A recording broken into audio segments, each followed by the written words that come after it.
साथियों नमस्कार, सादर प्रणाम। दोस्तों, आज हम अपने इस ब्लॉग के माध्यम से आपको यह दिखाने जा रहे हैं कि किस तरीके से हम अपने नेत्र ऑपरेशन शिविर आयोजित करते हैं।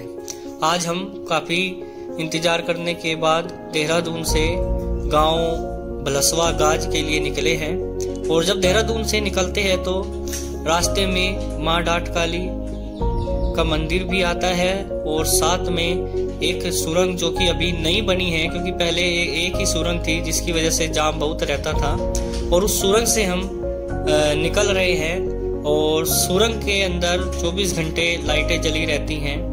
आजकल पूरे पहाड़ी क्षेत्र में जो कि देहरादून से मोहन तक है उसमें निर्माण कार्य चल रहा है, विकास का कार्य चल रहा है, क्योंकि इसको एलिवेटेड रोड बनाया जा रहा है। मोहन से लेकर देहरादून तक पहाड़ों के बीच से एक दूसरी सुरंग का और निर्माण हो रहा है, साथ ही साथ एक 4 लेन भी बनाया जा रहा है। दोस्तों, जहाँ पर जाम लगता था आपने देखा भी होगा, अब वहाँ पर दूसरा पुल भी बना दिया गया है। यह शायद मुझे लगता है कि इस महीने के लास्ट तक शुरू हो जाएगा। ये पीले रंग का जो पुल है, यहाँ पर काफी लंबा जाम लगता था जिसकी वजह से आवाजाही में बड़ी दिक्कतें होती थी। और अब हम पहाड़ों से निकल चुके हैं और जो कि 4 लेन है जो दिल्ली से देहरादून आता है तो उस पर चल रहे हैं और उसी से अब हम आगे जा रहे हैं। लगभग रुड़की से 10 किलोमीटर पहले भगवानपुर से एक रास्ता कटता है, उस रास्ते पर ही यह गांव पड़ता है भलसवा गाज। तो रास्ते में आते आते हमें एक फाटक भी पड़ा जो और जहाँ से रेल की क्रॉसिंग होनी थी, और लगभग आधा घंटा इंतजार करना पड़ा। दोस्तों, आधा घंटा इंतजार करने के बाद हम वहाँ से गांव के रास्ते से होते हुए निकल गए और जहाँ पर शिविर लगना था वहाँ पर पहुँच गए। वहाँ जाकर देखा कि इतनी भीड़, बहुत सारे लोग, गांव के लोग, आसपास के गांव के लोग वहाँ पर शिविर में मौजूद थे और शिविर का लाभ लेने के लिए आए हुए थे। भीड़ देखकर का अनुमान था कि लगभग 300 से 400 लोग अभी वहाँ उपस्थित थे और काफी बुजुर्ग लोग जो चल भी नहीं पा रहे थे वह भी हमारे शिविर में आए हुए थे। सभी का रजिस्ट्रेशन शुरू किया गया और हमारी डॉक्टर की टीम भी आ चुकी थी। उसके बाद सभी को हमें एक एक करके अंदर भेजना था, जो कि जहाँ पर डॉक्टर चेकअप कर सके। कुछ डॉक्टर आना बाकी था तो वह भी आ चुके थे। उसके बाद इतनी भीड़ एकदम से आई कि हमें अंदाजा भी नहीं था कि इतने लोग कैंप में आ जाएंगे। बहुत बुजुर्ग लोग अपने बच्चों के साथ आए हुए थे, अपनी बेटियों के साथ आए हुए थे, और हमें भी लगता है कि बुजुर्गों की सेवा करना, जो बुजुर्ग माता पिता है उनकी सेवा करना हमें भी बहुत अच्छा लगता है। और लगभग इतनी लंबी लाइन हमारे शिविर के अंदर थी कि 2-2 लाइनें हमें बनवानी पड़ रही थी। 2-2, 3-3 लाइन में लोग खड़े हुए थे और उसके बाद अपनी बारी का इंतजार कर रहे थे। सुबह 9 बजे शिविर शुरू हुआ, लगभग 2 बजे तक हमने शिविर चालू रखा। सभी मरीजों को दवाइयाँ दी गई, किसी से किसी प्रकार का कोई भी शुल्क नहीं लिया गया।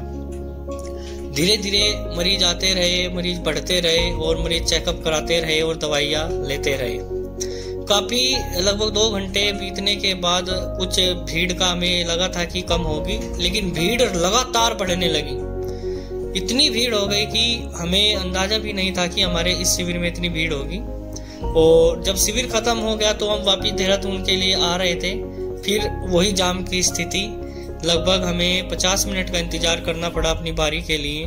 काफी लंबा जाम लगा हुआ था, क्योंकि आप सभी जानते हैं कि मोहन से जब हम पहाड़ों में चढ़ते हैं और जो पीला पुल आता है, जो कि मैंने आपको वीडियो के शुरू में दिखाया था, जहां पर नए पुल का निर्माण हो रहा है, जो कि शायद इस महीने में शुरू भी हो सकता है, उस पुल पर हमेशा जाम लगा ही रहता है। और हमारी जो भारत सरकार है वह जल्दी ही इस पुल को बड़ा सुंदर बनाने में लगी हुई है, 4 लेन बना रही है। उसके बाद हमारी टीम कहने लगी कि हमें रास्ते में जाते हुए डाट माँ काली मंदिर के दर्शन करने हैं, तो हमारी पूरी की पूरी टीम माँ डाट काली मंदिर में दर्शनों के लिए गई, जहाँ पर उन्होंने माता रानी जी के दर्शन किए। और सभी पूरी की पूरी टीम हमारी बहुत ज़्यादा खुश थी, क्योंकि हमें भी लगता है कि भाई जब हम कहीं पर जाते हैं तो रास्ते में अगर कोई इस तरीके का हमारा धार्मिक मंदिर मिलता है तो हमें भी चाहिए कि हम भी वहाँ पर जाकर माता जी के दर्शन, माता रानी के दर्शन करें, क्योंकि ईश्वर की कृपा भी हमारे ऊपर बनी रहनी चाहिए। और संडे की वजह से काफ़ी ज़्यादा भीड़ थी, मतलब इतना भी भीड़ नहीं था कि जिससे कि बहुत ज़्यादा परेशानी का सामना करना पड़े, परंतु वैसे और दिन की बाबत आज भीड़ काफ़ी अच्छी थी और बहुत सारे श्रद्धालु वहाँ आए हुए थे। उसके बाद हम माता रानी जी के दर्शन करके वहाँ से निकल पड़े अपने गंतव्य की ओर। और देहरादून के अंदर जैसे ही हम एंटर हुए और अपना हॉस्पिटल के लिए निकल पड़े। हॉस्पिटल में हमें अपनी टीम को उतारना था और सभी टीम का हमने धन्यवाद करना था।